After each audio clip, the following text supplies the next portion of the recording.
Hello and welcome to the Capital Conversation with me, Michael Hayman. Often controversial, but rarely ignored. My guest today is the renowned educationalist Sir Anthony Seldon, who is Vice-Chancellor of the University of Buckingham. Talk about a portfolio career. He's a historian, biographer, government advisor, political commentator and author of some 35 books. Education should be joyous. Artificial intelligence will see the death of exams, and the schoolmaster of the future could well be machines. The stuff of dreams or nightmares, depending on where you stand on this. And they are just some of the views also of my guest today. Anthony, welcome to the show. Hello, Michael. Let's start with that future. You've just written a book all about AI, about the future. Just give us a sense of the world that you're seeing that we're about to move into. So, fourth education revolution, looking at how education needs to change for this uncertain world that we really don't know what it's going to be like, but we know it will be different. We know that change is going to happen at an accelerating rate, and we know that AI is different from all other technologies because it can think for itself, it's adaptive, and there will come a point. Look, there's going to come a point in 25 years' time, 15 maybe, when these machines are more intelligent than human beings. Right, so that's the near future. I mean, you've spoken about jobs of the future requiring far more in the way of creativity, imagination, problem solving, very different skills than perhaps the things we're formerly taught. Absolutely right. I mean, our schools and our universities are doing a brilliant job at educating our young for the 20th century. Right. Fantastic, but totally the wrong thing. Apart from it being totally the wrong thing that they're doing a fantastic job. So they're doing a fantastic job of the wrong thing. They are teaching our young to do the things that the algorithms will be able to do better. They're not going to go to sleep. They're not going to make the same kind of mistakes. They're not going to have emotional biases. You know, I mean, come on. Do we just not get it, do you think? We don't get how big the change is coming? We don't get it because we get it in transport, we get it in retail, we get it in health, but we're not getting it in education. Education is absolutely the Cinderella. So at the moment, we're just using human beings, teachers, to teach human beings, students, to become more like robots. In our factory schools, we need to be using machines to teach humans to become more fully human. Are we letting young people down at the moment, do you think? We are letting young people down at the moment. Right. Your children, the children of people looking at this, we're letting them down. Right. I mean, you've said that the government hasn't begun to understand what it can do with AI in education. If I'm sure Theresa May is watching this on a sofa at the moment, what could they do? What could the government do in terms of getting match fit around this issue about AI and how we get better prepared for it? It could start talking more widely to people in the education department. You know, they work hard, they do a very good job in many ways, but they don't talk to the people who understand what's happening in the future sufficiently. And, you know, the time horizon of a head is that summer's results. What does a head care more about? Question, does the head care more about the happiness of the children? Do they care more about getting them ready for the 21st century, or do they care more about their exam results? Right. And the answer is... Do they believe it? You didn't give the answer. So, well, go on, give me your own answer. I asked the questions, you answered them. That's the general idea. No, we're changing around. Exam results. That is what schools care about. That's what universities care about, because that's what job prospects depend on. So we are not thinking... Our schools, universities are not thinking beyond the next summer, and our education ministers are not thinking beyond the next general election.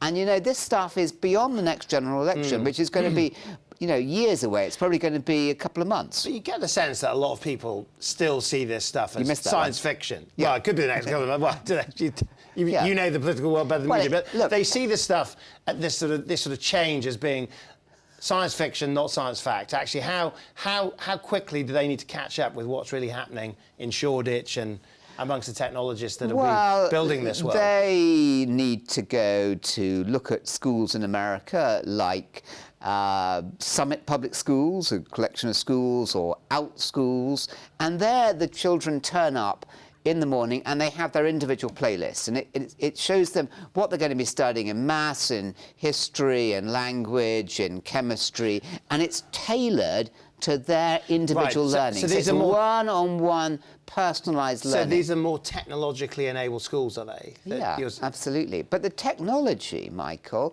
is going to mean that every child within 10 years, whether they live in Mumbai or Calcutta or in Sunderland in the outlying areas of the UK or up on the island of Skye, will have access to the same technology. Every single child in the world can have, at last, an Eton-style teacher. Right, and that, you think, is a good thing?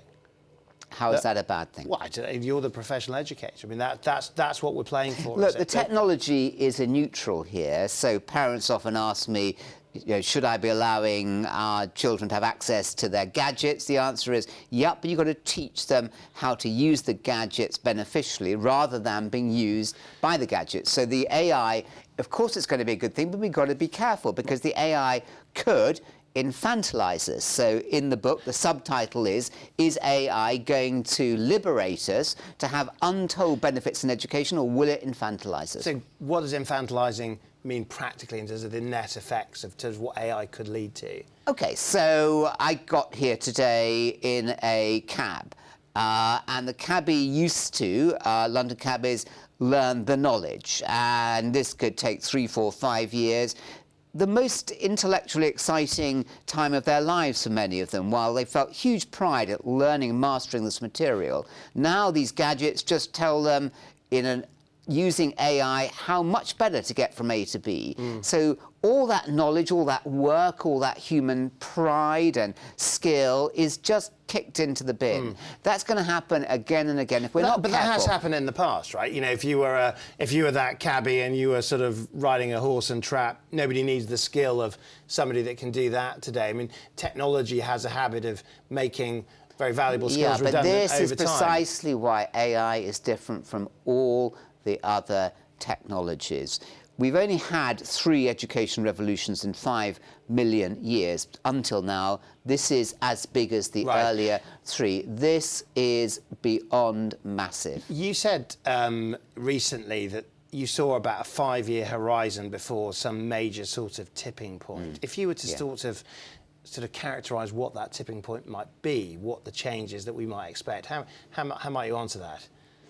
So I think that at best it's going to mean that young people in Britain are going to have much better quality of teaching, individualised teaching, one-on-one, not one teacher to 30 in the class, that the technology will help understand the way that they think, the problems that they have in understanding different subjects. It's going to really open them up. It's going to open up a much deeper, richer way of learning. It's going to help them understand their emotions, to encourage them to understand their own well-being, to learn how to be happier, to manage difficulty better. At best, at worst, it's going to render them useful idiots, and that the quality of the life of teachers and students will be diminished. Right. Do you feel, I mean, that's the kind of, I guess, the polls, if you like. Absolutely. In terms of how you feel about it, do you think this technology, this change, do you feel optimistic about it? Michael, that's precisely the point. Because we are asleep on our watch, we are not even thinking about what a massive thing AI is. So a lot of talk at the moment about the existential threat to the environment from rising sea levels. Precisely right. This is as big as that. As big a deal. Now, we're racing towards the break. But Donald Trump wouldn't agree. On what? On the environment or AI? On anything. But there again, he knows he's the best president America's had. One thing I just want to touch on obviously. is that, I mean, obviously you're well known. You were head teacher at Wellington and Brighton College, Brighton College and others, but recently you've taken aim at the state school system, saying it doesn't give students the freedom to learn or become independent. I mean, I have never, just to clarify on that, I have never taken aim at the state school teachers, heads, But the students, the system that they labour under, it's so unfair. One reason why in London half teachers want to leave after 5 years is because the system doesn't allow them to teach properly. They're not creative professionals in the classroom. They are just factory robots teaching how to get the grades the students need. So, but when you see this, this sort of change that you've spoken about, there is a state school system that needs to thrive, not only survive in that environment. We have a factory model, Michael, that is narrowing kids down to an exam only validation about whether a school's doing a good job, whether a student is of value to themselves and society. It's cruel, it's mean, it's adding significantly to the mental health problems of this country. It's not even serving the economy because the exams, as they are at the moment, will be replicated. Right. Unfortunately, we're going to have to leave it there. We could have gone on, but we'll be right back. And when we do, we'll be discussing happiness. So we'll be discussing the future lessons of leadership. All thoughts for you right after the break. Stay with us.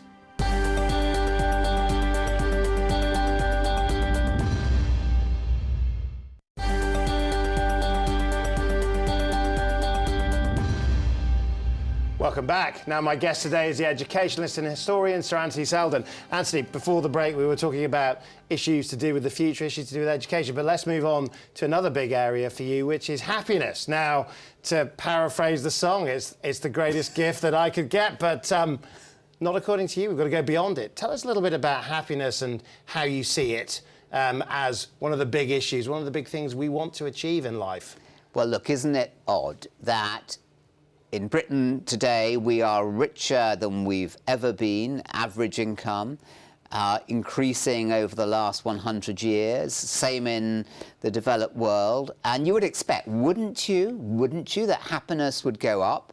But in fact, happiness is declining. There's more misery now amongst young people, adolescents, people in their 20s, all the way through, all ages, until people get to about 60. Then they start getting happy. Now, I mean, what is going wrong there? Would you characterise Britain as an unhappy country? No. There are many happy people. What I would say is that Britain is a misguided country because we're not focusing on what really matters. So you have parents who have children. Those children desperately need unconditional love as well as boundaries and structure, and the parents don't have time to look after their children. Then they're surprised when their children start self-harming and develop depression and eating disorders. And so there are cycles, are there, within society? That we are not giving enough attention to what matters, human relationships,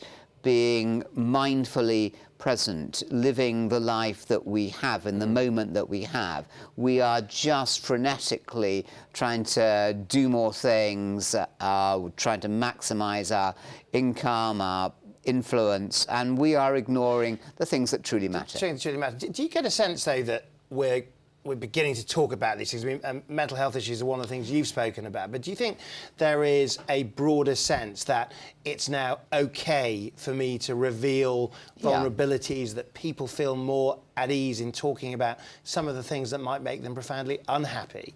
Something you want to tell me there, Michael? Well, I mean, it's just it's a private moment here. I'm not suggesting we turn it on the psychiatrist's chair, but there is a sense that people will talk a bit more about these things. Yeah, and I think, well done to the princes for being very powerful figures in opening up themselves following the death of their mother Diana, and that helps create an atmosphere where people can talk. Almost there's a danger that people talk too much and they talk themselves into having problems that they really don't have. It's important to smile and carry on, not to suppress, but not to indulge in problems also.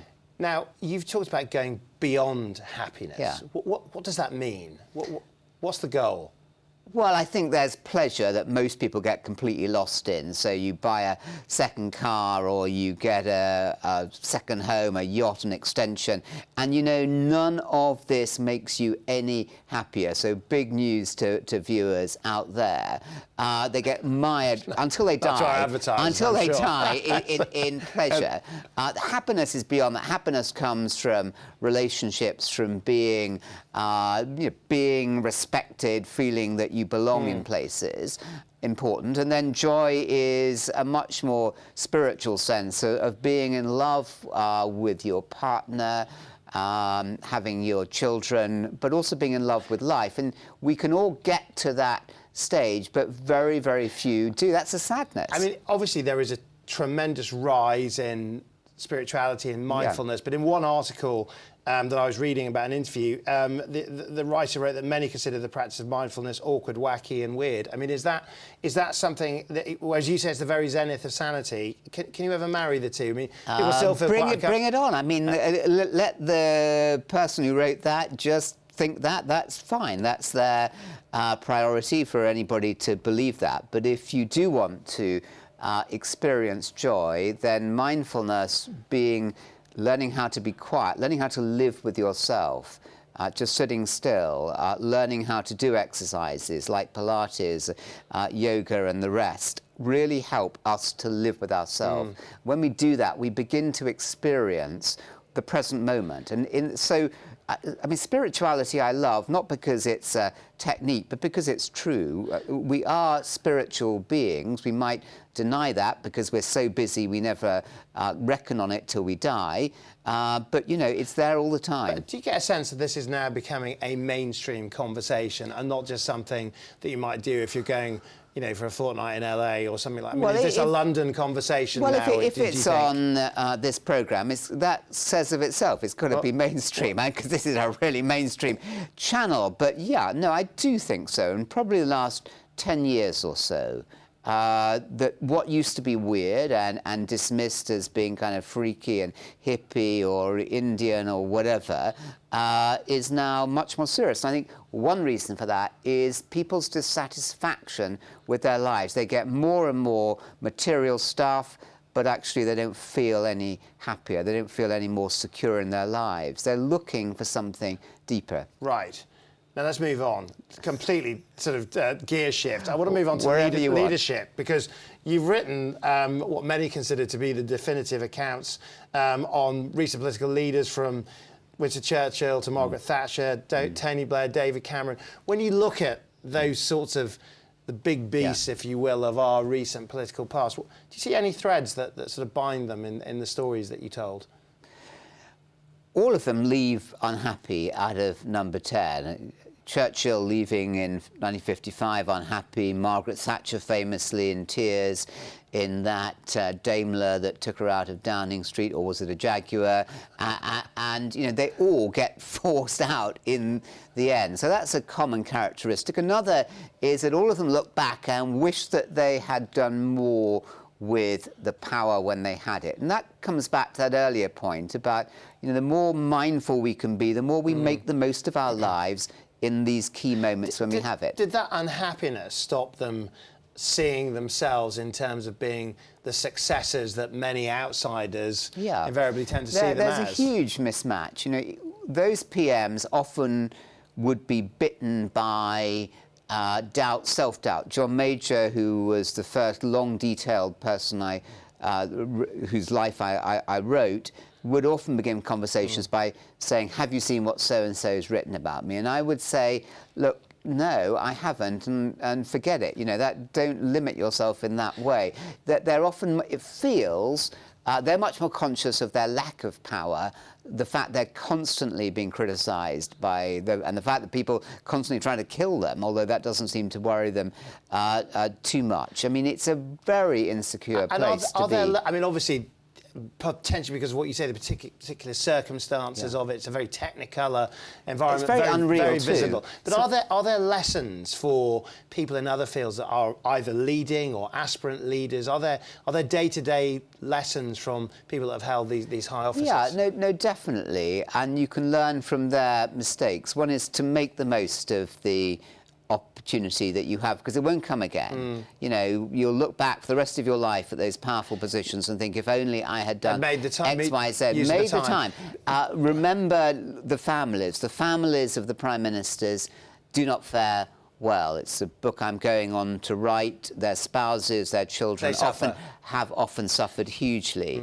You know, you wonder why you do it, but also. So why do you think they do it? Because I think many people, many people are driven by subconscious forces to take up positions. They're not really aware of what's driving them. Very few people have the inner confidence to say, I'm not going to take that job, because if I do that, my own happiness, that of my spouse, my children, I'm just going to be happier doing my bit here. Now, you talked about leading from the heart as well as the head. I mean, were any of these characters you've written particularly heartfelt leaders, do you think? Well, Churchill was, obviously, and that was what was so extraordinary about him. And so when he cried, which he often did, that was real, and actually it wasn't embarrassing.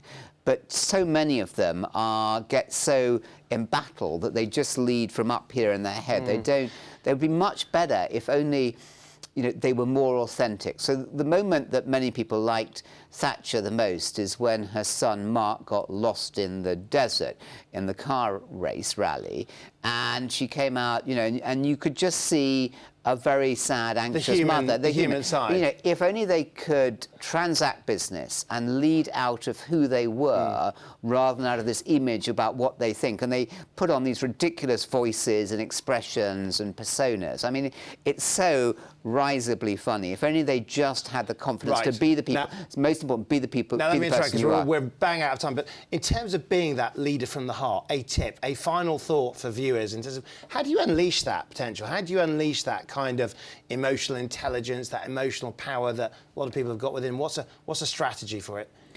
Very briefly, you've got to use some kind of technique to do it. Very few people have naturally that gift of being who they are. So doing something like mindfulness or going for long walks in the country, do the things that you love, be with the people who you love. That's the best tip. Thanks to my guest today, Sir Anthony Seldon. He taught us three things: education, education, education. Hold on, that was Tony Blair. But you know what? It's been a masterclass in where a love of learning can take you in life. His has been a message that there is still time to get it right and face the rise of the machines by being more human. It's a future that will be built by creativity and imagination. And you know what? It might just make us a good deal happier along the way.